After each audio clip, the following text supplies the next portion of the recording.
Mais cedo. Meus irmãos, boa noite, a paz do Senhor Jesus. Amém? Eu quero dizer aos irmãos que houve um tempo em que eu me envergonhava, na época que eu era dirigente, de ter poucos crentes na igreja. Hoje eu acho bom, principalmente quando o culto produz, e a gente diz para aqueles crentes que não vieram assim, é bem pregado para tua cara, porque existem algumas oportunidades que não voltam, né? E conta-se uma história. E aí eu vou colocar como se fosse protestantes, mas na verdade a história é contada com o padre e o fiel. Conta-se que o fiel chegou na missa, o padre estava já desfazendo a mesa da comunhão para ir embora porque ninguém veio. E o fiel disse: seu padre, ignorante seria eu, se preparasse a comida do rebanho e deixasse uma com fome, porque as outras não vieram. Aí o padre zangou, percebeu que ele queria a missa, empurrou 3 horas de missa na testa dele sozinho. E aí quando terminou, o fiel disse: seu padre, mais ignorante seria eu, se preparasse a comida do rebanho e empurrasse ela todinha só numa, porque os outros não vieram. Então eu vou dar a goela abaixo tudo que nós temos para falar hoje.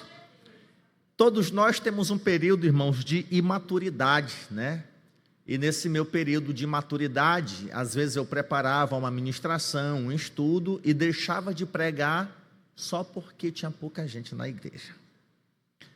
Em Pedreiras, o templo lotado aos domingos, mas os crentes não congregavam durante a semana. Eu passei, irmãos, 1 ano e meio pregando para o tesoureiro, para a secretária e para outro obreiro.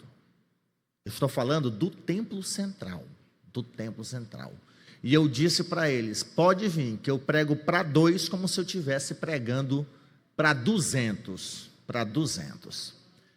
Ainda mais nessa época em que nós vivemos aí com a mídia, né? Tudo é filmado, talvez se alguém tirar, até os pregadores fazem isso, né? O templo está cheio, uma foto aqui de trás para ali, é show de bola.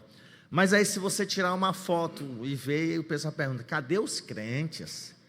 Sem falar, irmãos, que depois da pandemia isso dificultou, né? Eu não quero dizer que os irmãos que não vieram ao culto hoje não são crentes, mas falta-se a motivação correta. Eu entendo que quando a igreja faz parte da nossa vida e nós nos sentimos parte da igreja, eu particularmente, agora eu estou num campo, numa região onde os cultos de doutrina não são na segunda, porque é uma região muito longe, é sul do Maranhão. Às vezes tem reuniões convencionais para esse lado e a gente chega lá fim de semana cansado, então todos os nossos cultos de doutrina são às terças-feiras. Mas até eu chegar lá, segunda-feira é parte da minha vida. Não ir para o culto segunda-feira, para mim, para a minha família, é como se estivesse faltando alguma coisa. Então, faça, principalmente ao casal novo convertido, faça da igreja uma parte na sua família, se torne parte dessa igreja, até você sentir falta dela, até você se sentir incomodado quando não estiver aqui. Não zangue, não zangue com quem não veio. Quero aqui deixar essa orientação também ao pastor Rodney, né? É um amigo, mas está começando a sua jornada ministerial agora. Às vezes nós reclamamos com quem está por causa de quem não está. É que os irmãos não vêm, e quem merece ouvir não está aqui. Então, deixa para lá e dá comida para quem veio buscar comida. Deus dá um número bom. Meus irmãos, só aproveitando aqui o ensejo, quando eu saí da congregação Nova Canaã, uma fala da irmã foi essa: pastor, o senhor trouxe tantos pregadores bons, tantos homens de Deus para pregar nesse púlpito, mas o senhor trouxe às vezes no meio de semana, onde o número era bem resumido. Ela estava lamentando pelos inúmeros homens de Deus que foram lá pregar, levar uma mensagem, mas que a igreja não estava presente. Então, que essa fala da irmã sirva para todos nós. Recentemente eu trouxe até o pastor Andrade, que que, querendo ou não, é uma bênção na área de discipulado. Como eu disse, o pastor Jarber, que é uma referência na área de reforma protestante, a gente não deve se incomodar com alguns irmãos que não frequentam. A gente se preocupa, entendeu, irmãos? A gente se preocupa porque é muito importante o congregar, tá certo? Mas vamos avançar em nome de Jesus. Eu creio que a tendência é crescermos para a glória de Deus. Não se preocupe não, que eu, na minha primeira oportunidade de dirigente, numa chuva forte, só deu a zeladora. Eu digo, irmã, fique aí dando glória a Deus bem alto, que eu vou pregar aqui, como se essa igreja estivesse lotada, e pode ficar tranquilo, que o culto só termina às 21 horas, aí é só nesse horário que a gente termina. Eu lembro que uma vez o Rodney, eu ainda não era pastor, há muito tempo, não lembro que ano é esse, o Rodney me levou a Satubinha, congregação pequena, né, Rodney? Eu não lembro bem a temática, e quando nós terminamos, tinha lá os irmãos dizendo, rapaz, um negócio desse era para ter sido pregado, era na rua, para todo mundo ver, como é que pode, os irmãos não vieram. Então, irmãos, não desanimem por causa daqueles que não vieram, você não vai ganhar nada, você não vai ganhar absolutamente nada. Se alguém perguntar como foi o culto, você só diz assim, e Beleléu, tu devia ter ido, tu quisesse saber como foi o culto, tu devia estar lá. E eu tenho, irmãos, meus receios com divulgação. Nem a minha esposa e nem a minha sogra que estavam comigo esses dias tinham certeza de que eu iria pregar na segunda-feira. Quando o pastor Raposo falou comigo, eu disse a primeira coisa, pastor, eu só não quero que divulgue. Primeiro porque eu sei que tem crente que só vai para a igreja quando é o pastor dele que prega. Aí quando o Rodney falou comigo, vai, eu digo, eu vou, com uma condição, você não divulgar. Não coloca foi? Amém, irmão, vou embora. Queridos irmãos, eu fico feliz em estar aqui nessa congregação onde cresceu minha esposa. Quero louvar a Deus por esta igreja que me deu uma bela esposa. O Eliel perguntou, e aí, o Bernardo é um bom sogro? Eu disse, rapaz, ele me deu a filha dele e me deixa dormir na casa dele, tem gente melhor não.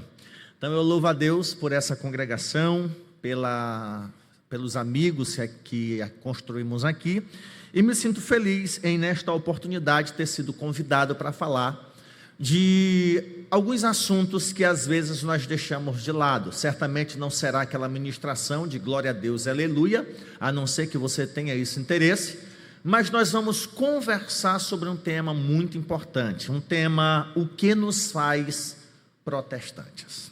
Você saberia responder a esta pergunta?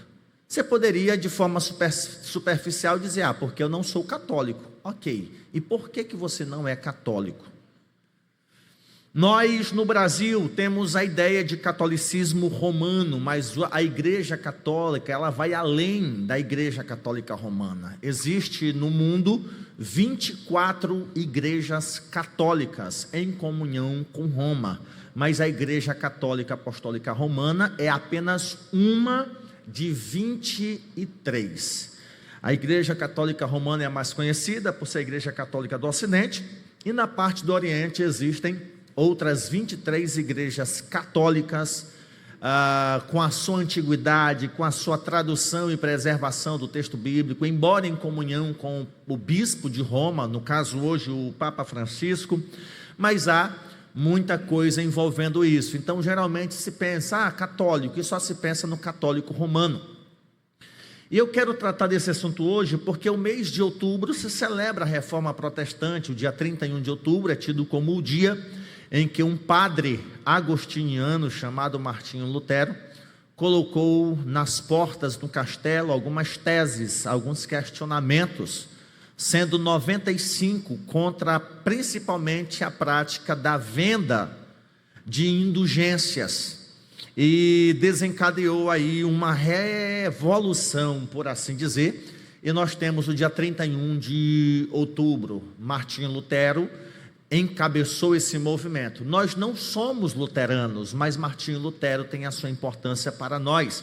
Eu quero, de forma simples, tentar fazer os irmãos compreenderem nessa noite por que nós somos protestantes ou evangélicos.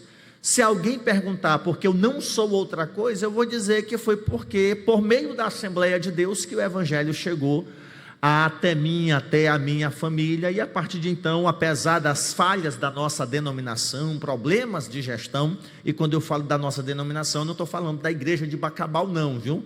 Eu estou falando no Brasil inteiro. Esses problemas não me motivam a sair. Imagina que eu tenho um membro na minha família que tenha uma anomalia, que tenha uma deficiência. Se eu abandonar a família, vai resolver o problema? Então eu tenho que ajudar a família nessa deficiência, nessa limitação. Se eu mudar de congregação porque não gosto do pastor, porque o pastor caiu, o pastor pecou, o pastor é ladrão, e aí eu estou botando só o pastor na conta, né? Não vai resolver o problema. Não vai resolver o problema. É claro que existem casos que são possíveis o pensamento de se mudar de igreja, de se mudar de lugar. O abuso, o espólio. O espólio é um eufemismo aqui para roubo, né? Às vezes existem denominações aí, igrejas, que o pastor explora, arranca, promete, vende, e o povo vai para a igreja, se endivida com a igreja. Esses casos aí são bom nós orientarmos a pessoa a mudar, a procurar uma igreja saudável, que procure se fundamentar nos princípios bíblicos. Para a nossa conversa de hoje, eu quero convidá-los a ler comigo o texto de Gálatas, capítulo 1, a partir do versículo 6 até o versículo de número 9. Abra aí a sua Bíblia. Gálatas é depois da carta aos Coríntios, capítulo 1, versículo 1, capítulo 1, versículo 6, até o versículo de número 9. Uma igreja de uma região, a Galácia não era uma cidade, a Galácia era uma região, haviam várias igrejas na região da Galácia, igrejas aí fundadas, iniciadas principalmente por Paulo. E Paulo mantinha um vínculo com essas igrejas, escrevendo, exortando, parabenizando, nutrindo a fé dessas pessoas com palavras de consolação e exortação. Gálatas capítulo 1, versículo 6 ao versículo 9, os irmãos que encontraram digam amém. Amém. Os que não encontraram digam porcurano.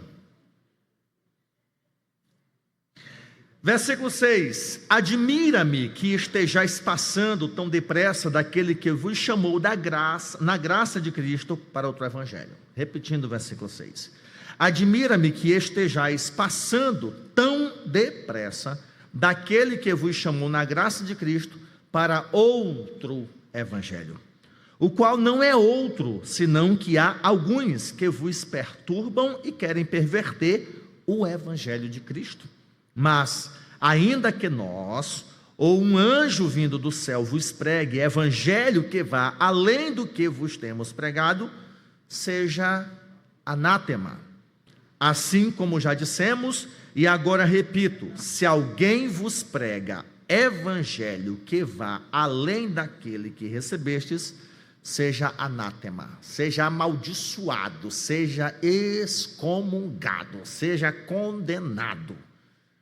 Queridos irmãos, no catolicismo se prega a ideia de unidade.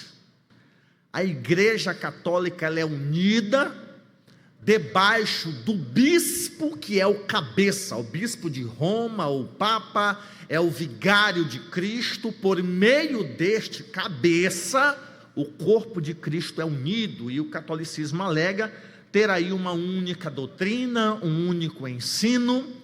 Embora haja divergências entre ramificações do catolicismo, quando se pega no pé e diz, não, essas pessoas que dizem isso, essas pessoas não são católicas de verdade. Então é mais ou menos assim, no papel está escrito uma coisa, se alguém faz uma coisa diferente, eles alegam que essa pessoa não é católica de verdade. Porém, vale ressaltar que a igreja cristã, nas primeiras décadas, já mostrava traço da falta de unidade. E eu estou falando unidade doutrinária. Eu não estou falando divergência de comunidade, né? Eu fui crente de Bacabal até sair para o ministério, e eu lembro da época da guerra dos vocais. Esses dias eu estava conversando, né, as primeiras igrejas, como Vila São João, Coab, Bairro da Areia, 13 dela, aí tinha a época que os vocais, né, o Deus é amor, o querigma do Bairro da Areia, né? Lírio dos Vales, e havia aquele tempo em que o vocal da congregação tal é o maior, e esse vocal era convidado para todas as festas. Eu nem vou falar das batalhas dos grupos de coreografia. Eu lembro de algumas irmãs, amigas nossas, eu gosto de brincar com elas, assim que o CAIC foi construído, e havia o grupo Chama Pentecostal daqui, ainda há, né? O grupo, na época, não sei se ainda tem, o ABA da Frei Solano e o grupo Chalém da Coelho Dias. Chama Pentecostal, ABA e Chalém. E a confusão das meninas era assim: nós vamos pegar o xerém de arroz, chamar o chama para queimar e o ABA para abafar.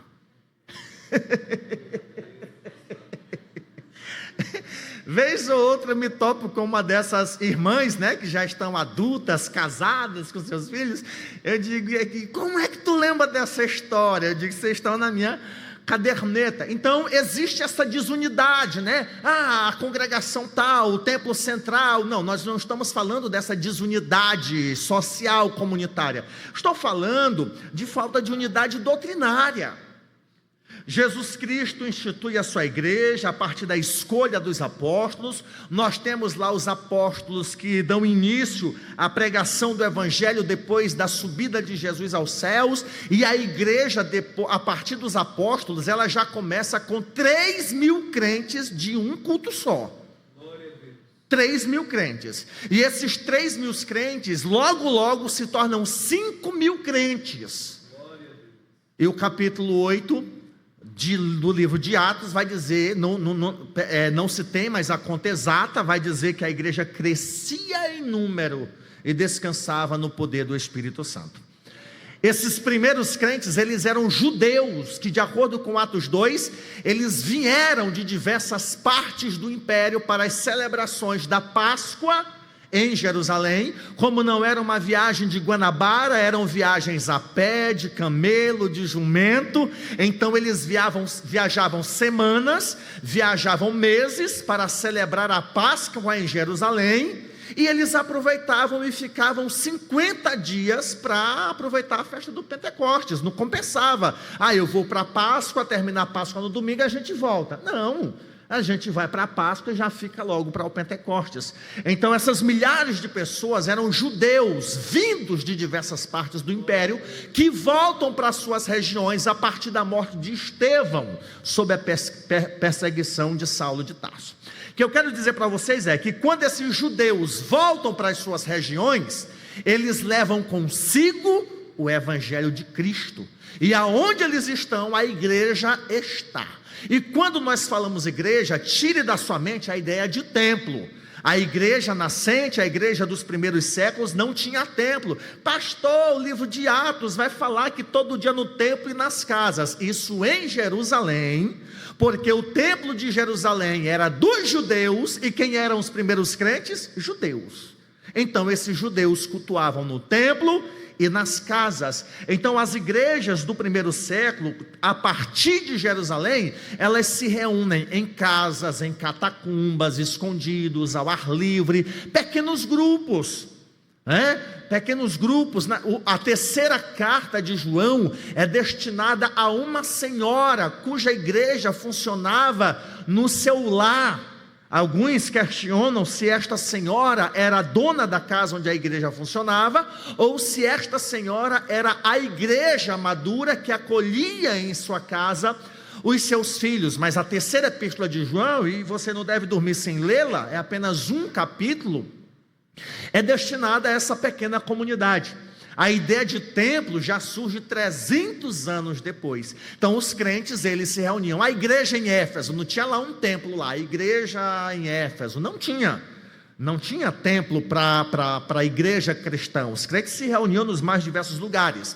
Mas existe a igreja, ou o povo de Cristo em determinados lugares, na Galácia, em Éfeso, em Filipos, em Colossos, assim por diante.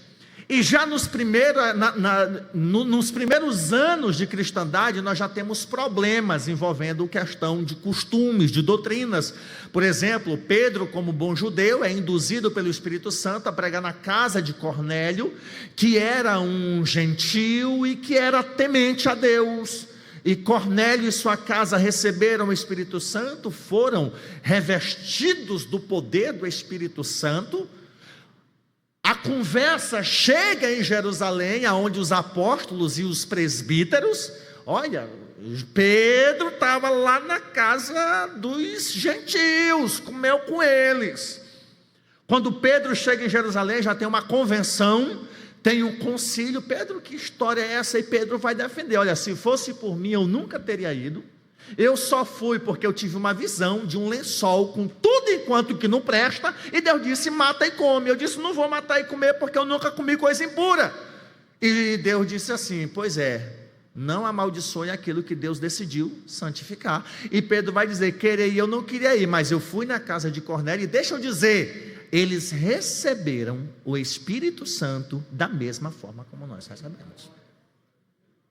Se vocês quiserem brigar, briguem aí. E aí começaram, esses crentes eram judeus, guardavam o sábado, fazia a circuncisão, ou cortava a fimose, né, do pênis da criança aos 8 dias, se a pessoa se convertesse ao judaísmo, a adulta tinha que cortar, o famoso corinho.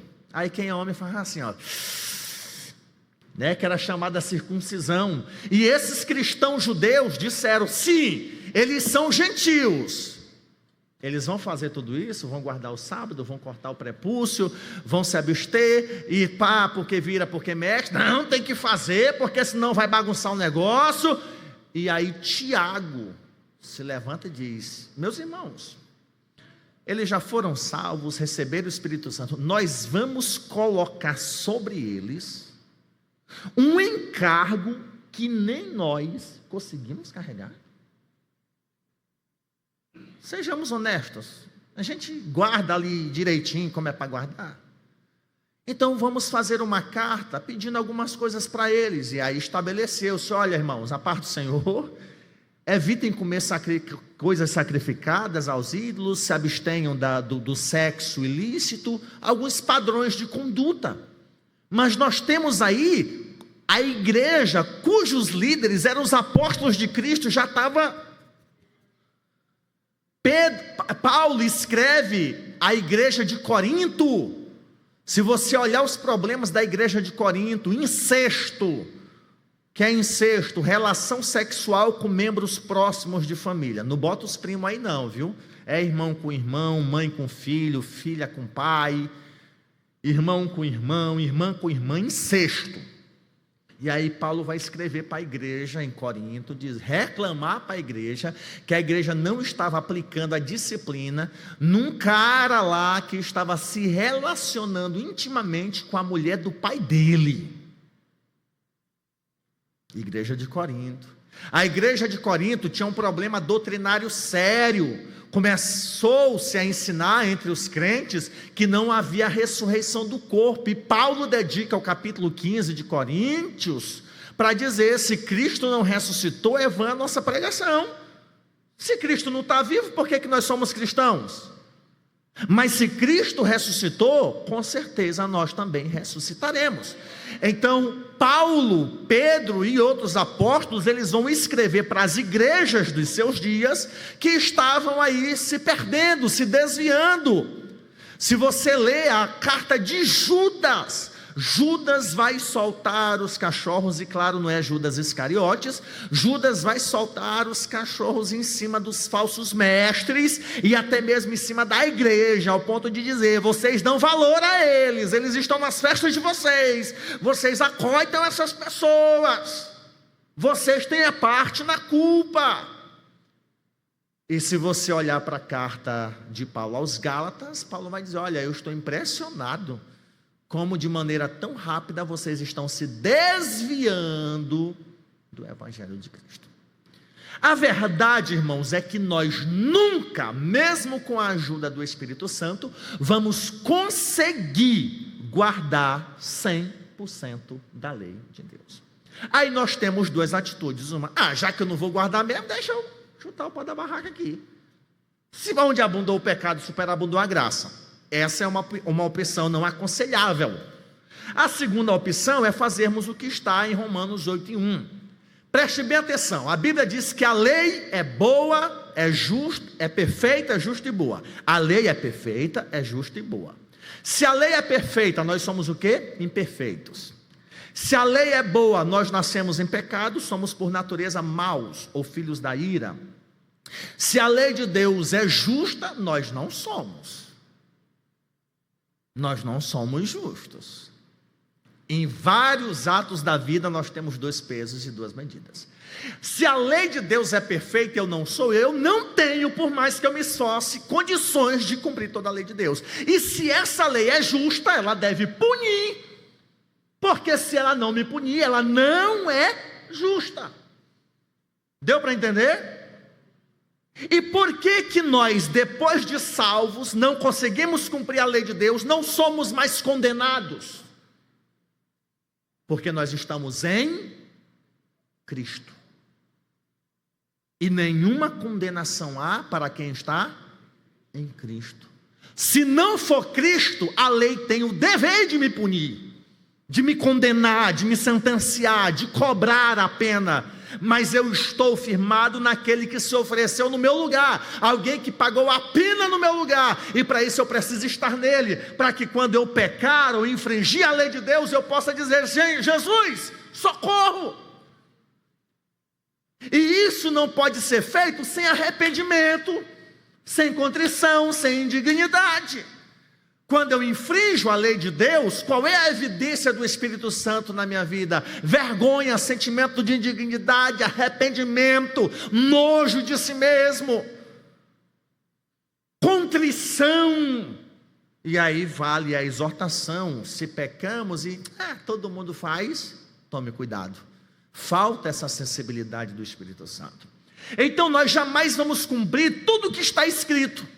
Mas existem coisas essenciais, indispensáveis, que precisam ser guardadas, que se não forem guardadas, é impossível desfrutar da salvação. Então, gente errada nós temos em todos os lugares, defeituosas. Nós temos pessoas que concordam com A, pessoas que concordam com B, concordam com culto infantil, outros dizem que não, que as crianças têm que cultuar com a gente. Tem pessoas que concordam com diaconisa, tem pessoas que não concordam. Isso é trivial. Isso aí não contribui em nada para a salvação. Se diaconisa é bíblico, se não é, se tem pastora, se não tem, se tem bispo, se não tem, isso é uma forma de governo. Mas existem coisas essenciais que são necessárias para a salvação. E a divergência entre protestantismo e catolicismo são em relação a essas coisas essenciais para a nossa salvação. Geralmente nos meus livros, nos meus seminários, eu falo de coisas que nós deixamos de mão porque parece católico, mas não é, é da Igreja de Cristo. Por exemplo, qual foi a última vez que você orou o Pai Nosso?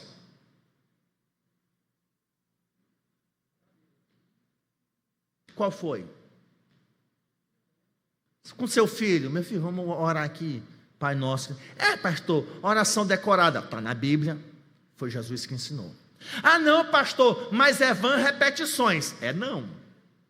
O texto que Jesus Cristo ensina a orar o Pai Nosso, ele proíbe duas coisas. Uma, não orem como os hipócritas. Quem eram os hipócritas? Os judeus, que oravam para o Deus verdadeiro, mas eles oravam para se amostrar. Meu Deus, meu Senhor, amantíssimo, oravam para se amostrar nas esquinas. Eles oravam para o Deus verdadeiro, mas a sua oração não era ouvida, porque a motivação deles era se amostrar, o amostradinho, né? E depois Jesus vai falar: mas também quando vocês forem orar, não orem como o gentio. Quem é o gentio? É o pagão, todo aquele que não é judeu. Se por um lado tem um judeu que ora para o Deus verdadeiro, mas a oração é invalidada por causa da sua motivação, Por exemplo, será se nós temos assembleiano que acha que o tempo de oração conta ou não conta? Mas a oração do irmão foi fria. E tem disso, irmão. Mas a oração do irmão foi crua. Nós temos isso, né? Tem crente que se o irmão não orar às meia hora do culto, não é crente de verdade. E se o irmão for com o toquinho, a diabetes cortou as duas pernas dele, ele não pode se ajoelhar. Então nós temos esses negocinhos com a gente, né? Se no cantar os 3 hinos da harpa cristã, pronto, chega, né? Mas da Assembleia de Deus, na Ração Batista, deixa eu ir embora. Então nós sacralizamos essas coisas. Deixa eu voltar. Não façam como os judeus hipócritas, que oram ao Deus verdadeiro, mas oram para se mostrar, se aparecer, ser louvado pelos homens, e a sua oração é nula. Mas também não orem como pagão, que oram de forma vã, aí as vãs repetições. Por que a oração do pagão é vã repetição? Porque ela é feita a um Deus que não existe. Então, se você orar o Pai Nosso 100 vezes ao dia, não é vã repetição, porque você está orando ao Deus verdadeiro. Vã repetição são aquelas preces feitas a divindades que não são verdadeiras, a divindades que não é o Deus Pai, Deus Filho, Deus Espírito. Sejamos honestos, aquela oraçãozinha do café, do almoço e da janta, não é do mesmo jeitinho que a gente faz todo dia?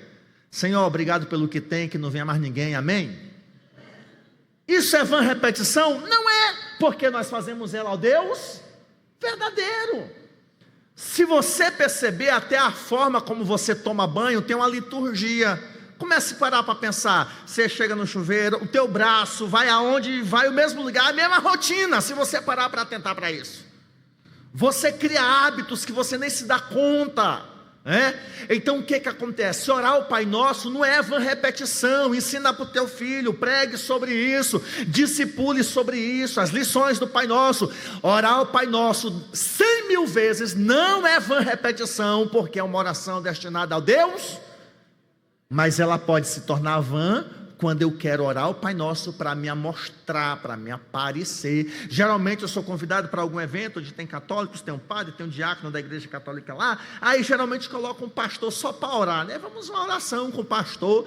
Bom dia, tudo bem? Que Deus abençoe. Vamos orar? Levanta a mão de vocês aí. Aí eu começo, Pai Nosso que estás no céu. Eu penso, oi, ele ora o Pai Nosso. Então perceba que a oração do Pai Nosso, ela é excluída do nosso ambiente. Que mal teria o pastor Rodinei? Irmão, fique de pé, vamos orar. Feche seus olhos.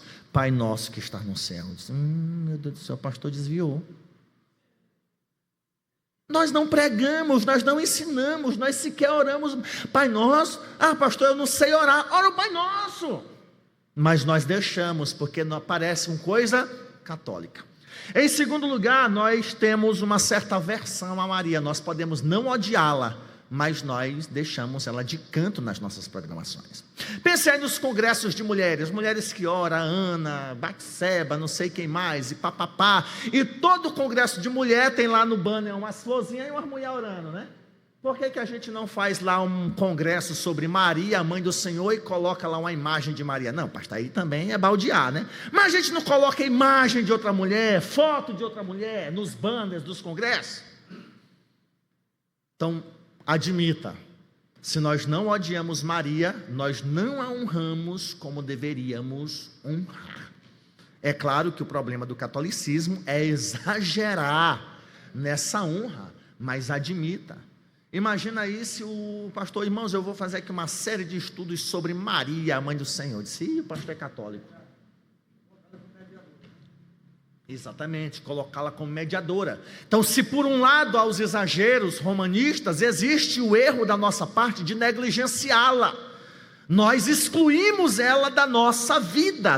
Nós pregamos sobre Batseba, pregamos sobre Agar, pregamos sobre, como era o nome da mulher de Abraão, Sara. Sara arrumou outra mulher para o marido dela. Da onde eu venho, isso se chama, falar não que está sendo filmado.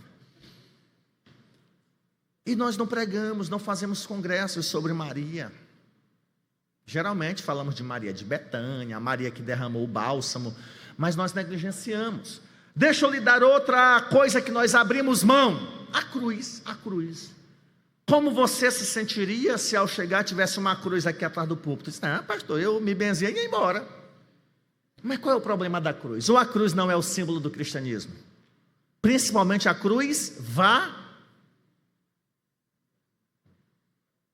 Nós pregamos o Cristo crucificado, mas o Cristo que não está mais aqui, porque ressuscitou. Mas nós não colocamos a cruz, mas a gente compra a camisa com cruz. Tem Bíblia que tem a cruz na capa.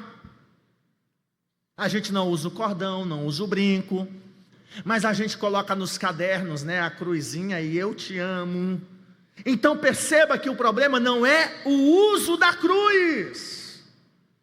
O problema é a aversão que nós temos a um sinal que é muito utilizado, e não só pelo catolicismo. Igreja presbiteriana usa, metodista usa, luterana usa. Você olha para os nossos templos, permitam-me, parece mais um salão do Senac.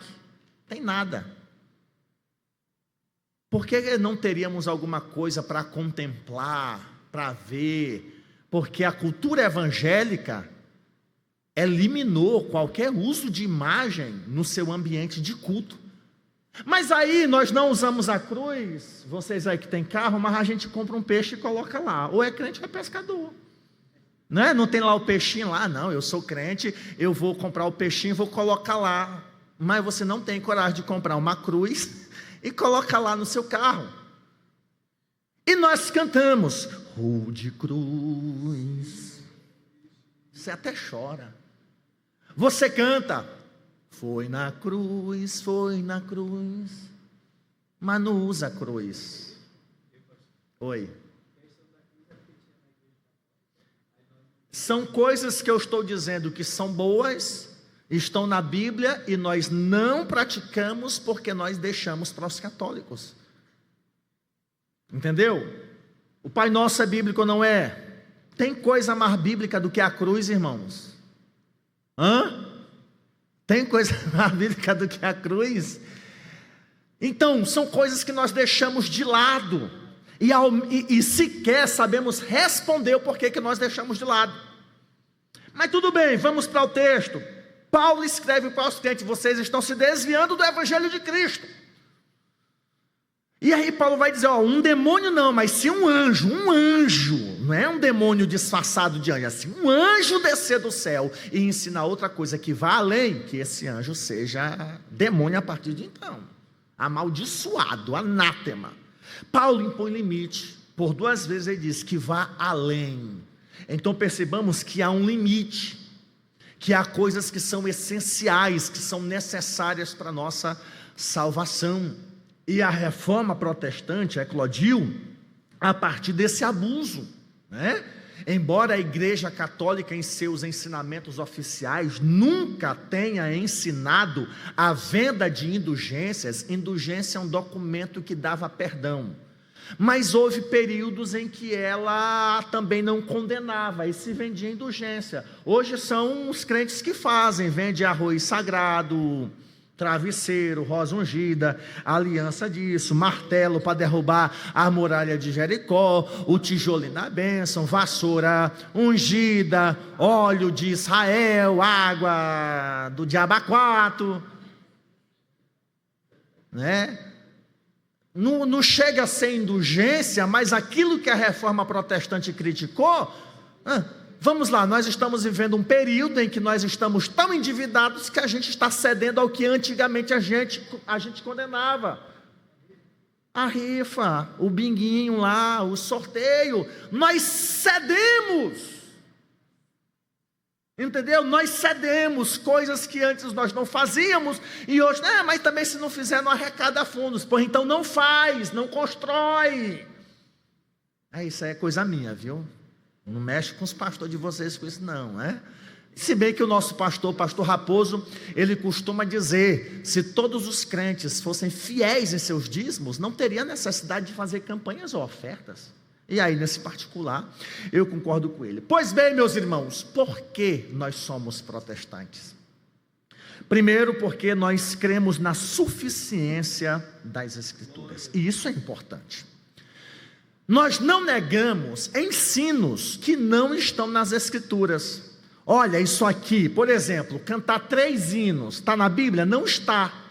Mas isso fere um princípio bíblico? Não fere. Porque louvar ao Senhor, entoar cânticos de louvor, se for 100 hinos, isso não vai contra a Bíblia, né? Então, escola bíblica dominical, a escola bíblica dominical não está na Bíblia, mas o pregar, o ensinar, o educar, o exercitar a piedade por meio do ensino está na Bíblia, e a igreja separou o domingo, os católicos para fazer a missa, a catequese, e nós para fazermos a nossa escola dominical. Não está na Bíblia o nome lá, grupo familiar, pequenos grupos, mas está na Bíblia o valor da edificação mútua a partir dos lares. Tanto é, como eu falei no início, a igreja nasceu e sobreviveu congregando nos lares. O templo não cabia a todo mundo, então quem assistia aos apóstolos no templo, pegava o ensinamento dos apóstolos no templo e dizia, senta aqui em casa, que eu vou dizer para vocês aquilo que eu ouvi no culto. Já pensou, se vocês fizessem isso? O problema é quando você sai do culto sem nem saber o que foi que o pregador... Talvez vocês saiam daqui e só lembrem assim, o pastor Jarbo disse que não tem nada na Rosa Cruz. Eu não disse isso. Tá bom? Então nós cremos e fazemos coisas que não estão na Bíblia, desde que essas coisas não contrariem a Bíblia, que é um problema do catolicismo. Existe uma expressão em latim, sola scriptura, ou somente a escritura, mas não quer dizer que é a escritura sozinha. Lembra que eu falei questões que são essenciais para a salvação? Quando nós falamos sola escritura, ou somente a escritura, ou a suficiência das escrituras, nós estamos dizendo que nela nós temos aquilo que é suficiente para a nossa fé e a nossa prática. Nós temos o que é suficiente, nós encontramos nela aquilo que é essencial para a nossa salvação. Roma tem como princípio, a Igreja Católica de Roma, a Bíblia, a tradição, o que é a tradição? O ensino dos sucessores dos apóstolos, e o magistério, formado pelo Papa, os cardeais e os bispos, e esse magistério é infalível em questão de fé e dogma. Tudo bem, não teríamos problema nenhum. O problema é quando alguns desses ensinamentos ferem as escrituras sagradas. Nós reconhecemos a tradição, por exemplo, o credo apostólico. O credo apostólico não é coisa da Igreja Católica Romana, é coisa da Igreja Cristã. Creio em Deus Pai Todo-Poderoso, Criador dos céus e da terra, em Jesus Cristo, nascido da Virgem Maria, foi crucificado sob Pôncio Pilatos, desceu ao Hades. Nós cremos em tudo isso. É uma tradição. É um texto que não está na Bíblia, mas o texto do credo apostólico tem fundamento na Escritura Sagrada. Então esse texto que está fora da Bíblia não é um problema para nós, ele está fundamentado. Por exemplo, vamos pensar na revista da EBD, é um texto sagrado? Não, mas o que está na lição não deve contrariar o que está na Escritura. Deu para entender? A suficiência das Escrituras, ela é suficiente para a nossa fé, para a nossa prática. Nós não devemos excluir outros ensinamentos. Por exemplo, eu sou autor de 5 livros. Você pode ler os meus livros, mas você precisa ler os meus livros e confrontar com a Escritura, como os bereanos, para conferir se aquilo que está sendo ensinado condiz com a Escritura Sagrada. Então nós encontramos na Bíblia aquilo que é suficiente para a nossa fé. Outra coisa importante, a Bíblia não contém tudo, mas ela contém o suficiente. Pastor, eu recebi uma proposta para eu fazer um curso de farmácia e outra para fazer um curso de engenharia. Eu vou procurar na Bíblia o que eu devo fazer. Você não vai encontrar resposta para essa sua escolha. Oi. Se é pecado jogar bola ou não. Pronto. Se é pecado jogar bola ou não.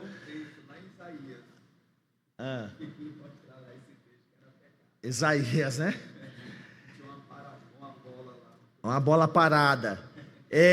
Então o que acontece? Você não vai encontrar na Bíblia A resposta: quem é o homem que eu devo casar? Quantos filhos eu devo ter? Você não vai encontrar uma resposta específica. A pergunta é: a profissão que eu vou seguir, o curso que eu vou fazer, o homem ou a mulher que eu vou casar, a quantidade de filhos que eu quero ter, isso é necessário para a salvação? Não. Não é necessário para a salvação. Eu quero fazer tudo de acordo com a Bíblia. Eu vou casar e eu quero ter filhos só no tempo que Deus... Você não vai encontrar ali o dia exato, o momento exato para ter o filho. Ter filho é bênção, é dádiva de Deus. Você tendo, independente do primeiro ano, segundo, terceiro, quarto ano, desde que não sejam por motivos egoístas, está sendo abençoado por Deus. Por exemplo, rapaz, eu não sei se eu vou ao culto hoje, deixa eu ver o que a Bíblia tem a dizer. Não é assim. A Bíblia não é um livro de adivinhação, não é uma jogada de búzios, né? Semelhante, conta-se aí do cara que queria se matar. Hoje eu me mato, de hoje não passa. Mas deixa eu ver aqui o que Deus tem para me dizer. Aí ele abre lá no texto de Jesus falando para Judas o que tem que fazer. Tu faz depressa. Jesus não sabe nem brincar. Estou brincando, Jesus, me matar não. Então tem crentes que eles tratam a Bíblia como se ele fosse um livro de adivinhação. Deixa eu ver se eu vou para o culto. Não, irmãos, a Bíblia não é um livro de adivinhação. Ela é um livro que nos orienta no caminho da salvação e nos ajuda a manter a nossa fé para nós continuarmos salvos. Quem entendeu, diga amém. Amém. Pronto, a Bíblia é suficiente. A única regra de fé e prática, e isso não nos faz rejeitar outros escritos. Por exemplo, eu estou falando aqui há 45 segundos e muita coisa do que eu falei não está no texto bíblico, mas precisa estar de acordo com o texto bíblico. Deu para entender? Deixa eu fechar isso aqui. Eu costumo chamar o catolicismo romano de religião mariana. É uma religião cristã, mas na prática do dia a dia é uma religião mariana. Vamos falar dos dogmas marianos. Quais são os dogmas marianos? Irmãos, essa questão do dogma é essencial para a salvação. Se você é católico, apostólico romano, mas nega um desses dogmas, você não tem como ser salvo. Por exemplo, maternidade divina. Maria é a mãe de Deus. Foi um dogma definido no Concílio de Éfeso em 431. Se você tem a declaração de fé das Assembleias de Deus, lá no final tem esses credos, incluindo o credo de Éfeso. Maria é a Theotokos, ou portadora de Deus, ou mãe de Deus. Nós não negamos isto. A questão é que quando se definiu que Maria é a mãe daquele homem que é também Deus, essa definição era para se evidenciar a humanidade e a divindade de Jesus. Jesus é Deus e Jesus é homem também. Tanto é que ele teve uma mãe. E essa mulher é a mãe de Deus, ou o termo mais adequado, portadora de Deus. Ela concebeu Deus, ela carregou Deus, ela deu à luz a um menino que é Deus. Ela não criou Deus, ela gerou, ela concebeu. Estão entendendo? Ela não criou, não formou, ela gerou. Ela carregou, ela foi a portadora de Deus. E esse dogma foi definido para evidenciar a humanidade, a divindade de Jesus. Mas aí a cultura imagética, as imagens nos templos, nas construções, começaram a mostrar o Jesus que era filho, sentado na perna de Maria, no colo de Maria. E a prática devocional começou a olhar Maria mais próxima de nós do que de Deus. E nos escritos da Igreja Católica Romana, entre eles o escrito As Glórias de Maria, eles não hesitam em afirmar que você não tem como se aproximar de Cristo se não for por meio de Maria. Se você for a Cristo direto, você é orgulhoso, você é prepotente, você é louco, você é nécio. Então cultivou-se esse hábito de se ver Maria sentada ou em pé com Jesus no colo, ou a ideia de que Jesus é Deus e por ser Deus ele é muito distante. Aí tem os ensinamentos: peça à mãe que o filho tudo faz. Então nós não negamos que Maria foi portadora de Deus, mas isto não lhe torna maior do que Deus, ou lhe torna algo divina.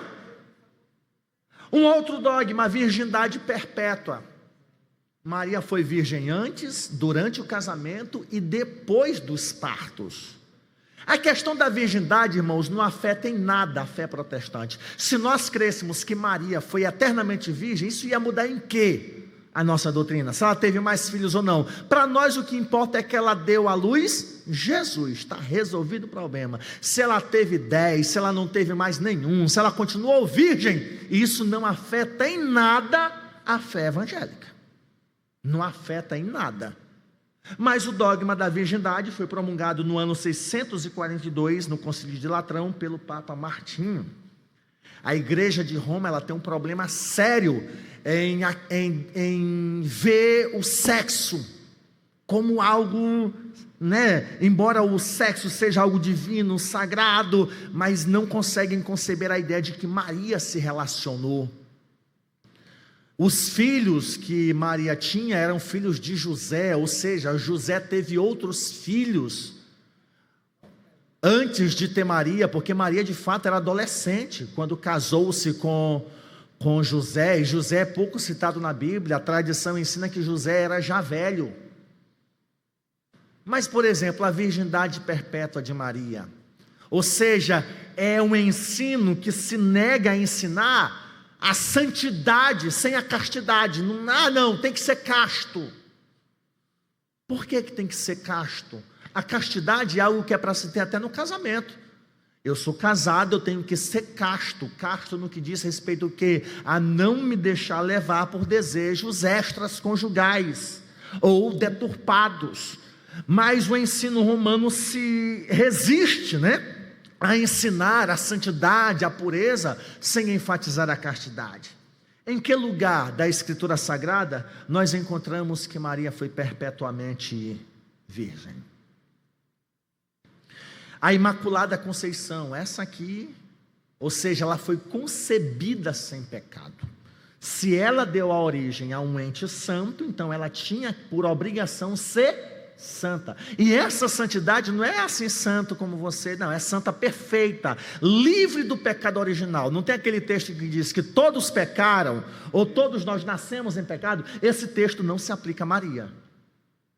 Por causa das palavras de anjo, Maria, cheia de graça, ou agraciada, e os católicos entendem essa expressão cheia de graça como plena de graça, e se ela era plena, ela não tinha lugar para o pecado. Imaculada Conceição, ela não pecou. Onde é que nós encontramos isto? Talvez a lógica, não pastor, se ela tinha que dar à luz a alguém que é perfeito, ela tinha que ser perfeita, ótimo, então para ela ser perfeita, a mãe dela também tinha que ser perfeita. E a mãe da mãe nós ia chegar na irmã Eva. Não, mas Jesus livrou só a Maria, a mãe dela não, mas Maria foi concebida sem pecado. Irmãos, isso é bonito, legal, Maria, rapaz, não é verdade. Se ela tinha que, beleza, eu concordo com isso. O problema é que isso abre porta para outros dogmas. Se ela é imaculada, ela não morreu. Aí vem o dogma da assunção, não é a ascensão. Jesus ascendeu, ele subiu pelo seu próprio poder para o céu. Maria é a assunção, ela foi levada. Ela foi levada ao céu em corpo e alma. Isso foi definido agora, em 1950, por Pio XII. Ela está no céu, não como os outros mortos estão, ela está em corpo e alma. Então perceba, não, Maria é sempre virgem. Se ela é sempre virgem, ela é imaculada. Se ela é imaculada, ela não passou pela morte, porque ela não pecou, e o salário do pecado é o quê? A morte. E por que Jesus pecou? Por que Jesus morreu? Porque ele assumiu o nosso pecado. Maria não assumiu pecado nenhum, então ela não morreu, ela foi levada. Outros dizem que ela morreu, dormiu e foi levada em corpo e alma, viva ou viveu lá, enfim, está lá no céu, viva em corpo e alma. Se ela está viva em corpo e alma com o seu filho, quem é que intercede por nós? Irmãos, ainda não foi definido como dogma, mas está sendo construído O próximo dogma mariano a ser definido é de Maria como corredentora. Isso mesmo. Por quê? Porque enquanto Jesus estava na cruz, ela estava ao pé da cruz sofrendo, se doando com Jesus. Então acreditem, a Igreja Católica está caminhando para definir o dogma de Maria como nossa corredentora, ou seja, ela também sofreu na cruz e o seu sofrimento contribuiu com a obra de Jesus Cristo para nos salvar. Irmãos, eu não estou aqui falando da Igreja Católica mal, eu estou falando de dogmas que para nós protestantes não fazem. Eu não vejo problema nenhum Jesus querer levar sua mãe para o céu, não. Mamãe, vem, sobe. Mas também dizer que ele fez isso porque ela nunca pecou. Então, na prática, nas devoções marianas, a Igreja Católica Romana, ela é mariana. Ela é mariana. E aí tem as aparições, né? Aparecida, do Carmo, Fátima, Guadalupe. Então, irmãos, são dogmas que, se você é católico e não professa nenhum desses, você não tem como ser católico e, portanto, não tem como ser salvo. Então, irmãos, por que eu tratei disso? Porque nós precisamos, no mínimo, entender o porquê que eu não sou católico e o porquê que eu sou protestante. Eu não estou com isso dizendo que o protestantismo é absolutamente correto. Não, ela tem suas falhas, as suas imperfeições, porque ela é formada por pessoas imperfeitas. Nós não somos imaculados, ainda glorificados. Mas nós precisamos ter a Escritura Sagrada como nossa fonte, como nossa base. E é claro que nós precisamos pregar corretamente a Escritura Sagrada. Eu não posso pegar, e aí eu tenho minha aversão a muita coisa idiota que acontece aí na internet. Por exemplo, tem um boi que gravaram, rapaz, meu Deus do céu. Tem boi mungindo aí, aquele episódio lá de Saul, que Samuel ia saindo e escutou o mugido do boi. O mugido do boi está na Bíblia? Tá. Aí vão inventar um hino, tem boi mungindo aí vai explicar o hino, vai falar que o boi munge e crente não dá glória. Aí os crentes vão dar glória só para não perder para o boi que munge. Me comprar um bode, rapaz. Entendeu?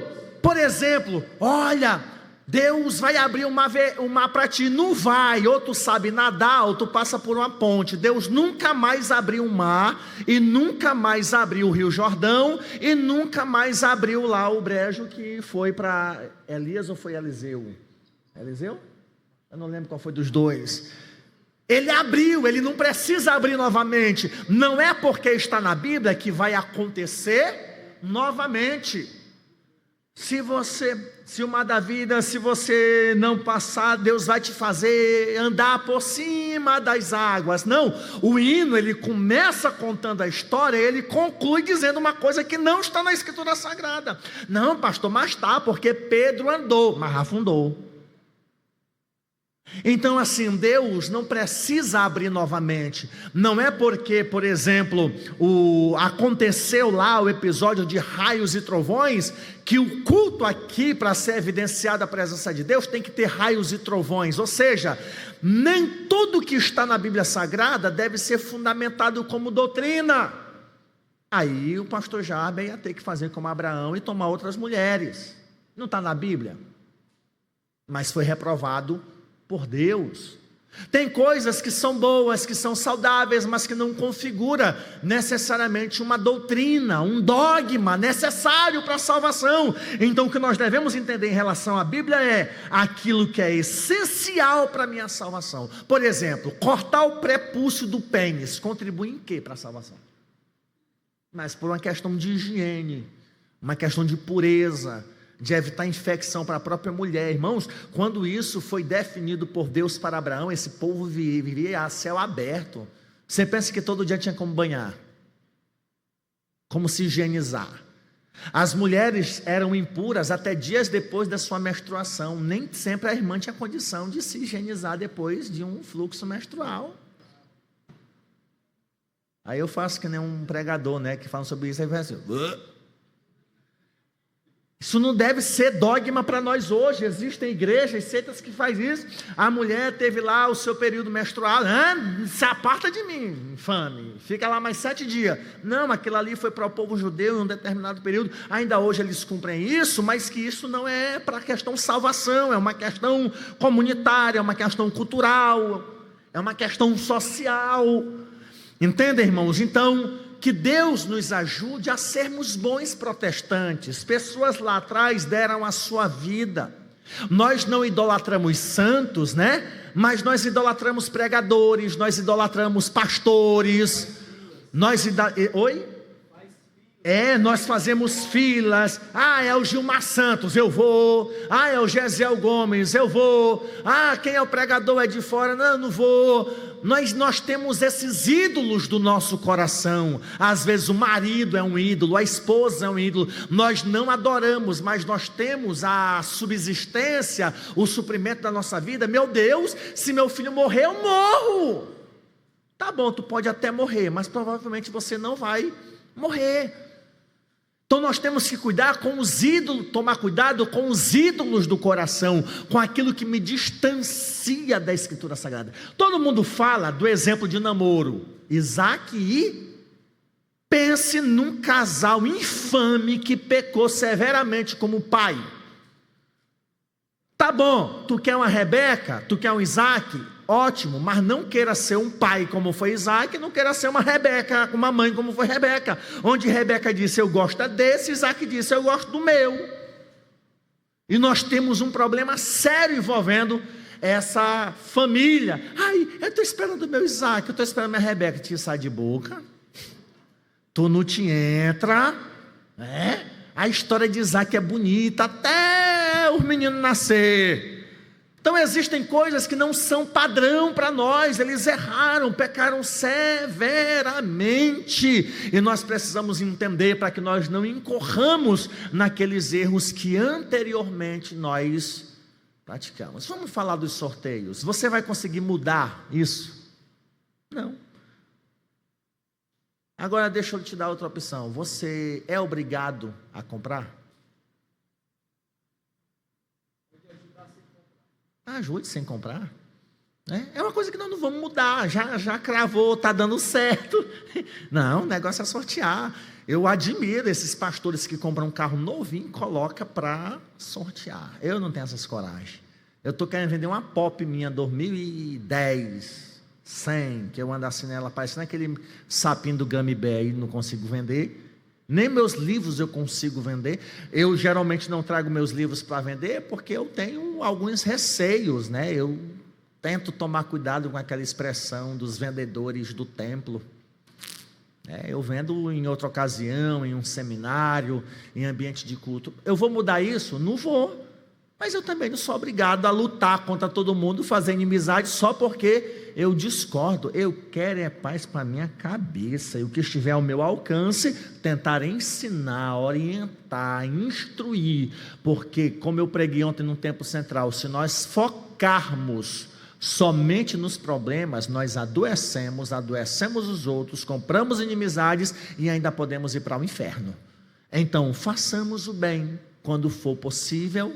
Não hesitemos em contribuir com o bem do próximo, da igreja, do reino de Deus. Aquilo que eu discordo, que isso não me tire da igreja, que isso não me separe do rebanho do Senhor. Não há lugar perfeito, então eu preciso entender que eu preciso estar aos pés de Cristo para que eu possa chegar ao céu. Talvez seria melhor você ser católico, porque aí você teria o apoio da mulher, né? E de outros santos lá para te puxar do purgatório. Segundo o catolicismo romano, é possível os protestantes serem salvos. Primeiro, se ele for ignorante em relação ao conhecimento da igreja católica. Então, a partir de hoje, nenhum de vocês são inocentes, vocês estão tudo ferrado. Só um instante, Rodney. Em segundo lugar, é possível o protestante ser salvo, mas todo protestante que vai ser salvo, ele vai ter que passar pelo purgatório. Olha, irmão, só para vocês terem uma ideia, a igreja ortodoxa, ela é tão antiga quanto a igreja católica, até porque a divisão foi em 1054, mas elas andam junto desde os primeiros séculos. E a igreja ortodoxa, ela não crê no purgatório. A doutrina do purgatório é uma doutrina que a igreja ortodoxa, que é parecida com a igreja católica, que é tão antiga como a igreja católica, ela não crê na doutrina do purgatório. O purgatório é irreal. Então, a igreja católica ensina aquilo que sempre foi ensinado. Então, você percebe que antes dessas duas igrejas se dividirem, já tinha um grupo que cria numa coisa e outro grupo que cria outra. Na dúvida, eu prefiro segura na mão de Deus. Eu garanto para você que aí não tem erro. Pastor Rodney, obrigado.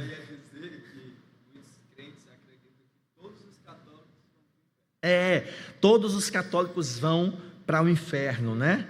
É como se para ser salvo tem que ser evangélico, tem que ser protestante, né, irmãos? Acreditem, existem católicos que são piedosos. Existem. Nós não essa linha divisória, né? É e não é, ela é muito complicada para você e eu definir. Né? Da mesma forma que é ousado um católico dizer, olha, os evangélicos não vão ser salvos porque eles saíram da igreja de Cristo, e nós também dizemos que uma pessoa vai para o inferno só porque ela é católica. Da mesma forma que existem crentes que servem a Deus com a sua ignorância, não, Jesus é o meu... Jesus vai dizer, cara, rapaz, tu era tão honesto, mas tu estava na igreja errada, então vai para o inferno. Eu entendo que a misericórdia de Jesus Cristo, seu juízo estará lá para poder, eu não posso definir, é por isso que eu disse, segura na mão de Deus que não tem erro, e é impossível você segurar na mão de Deus e querer viver a vida que você quer nesse mundo. Queridos, orem por mim, orem por minha família, orem por meu ministério. Eu quero que você feche seus olhos, eu quero orar por você, e eu espero nessa noite ter contribuído, em vez de ter causado mais dúvidas, né? Na dúvida aí, te apega com Jesus, o Espírito Santo foi nos enviado, ore para que Deus te dê discernimento. Talvez os irmãos não tenham conhecimento, mas nas mídias sociais nós temos um movimento muito grande de protestantes se tornando católicos, inclusive pastores. Sim, pastor assembleiano de 30 anos, 40 anos de pastor se tornando católico, pastor presbiteriano, principalmente entre os presbiterianos, né? Tem um número muito grande aí que parece que o protestantismo vai acabar. Mas os dados do IBGE relatam que não, que o catolicismo romano está diminuindo no Brasil. Eu não quero que se acabe não, irmãos, eu quero é que nós nos encontremos com Jesus antes de Cristo voltar a estabelecer o seu juízo sobre a terra. Deus, eu quero te dar graças, eu quero te louvar por esta noite, pela oportunidade a mim conferida, que o teu Espírito Santo ilumine o entendimento dos teus filhos, abençoe a vida, o dia a dia dos teus servos, que o teu Espírito Santo lhes faça lembrar os ensinamentos de Jesus, daquilo que é necessário para a sua salvação. Abençoe esta congregação, pastor Rodney, sua família e ministério, e todos os teus filhos que se reúnem neste templo para aprenderem a tua palavra e serem edificados no corpo de Cristo, no nome de Jesus. Amém.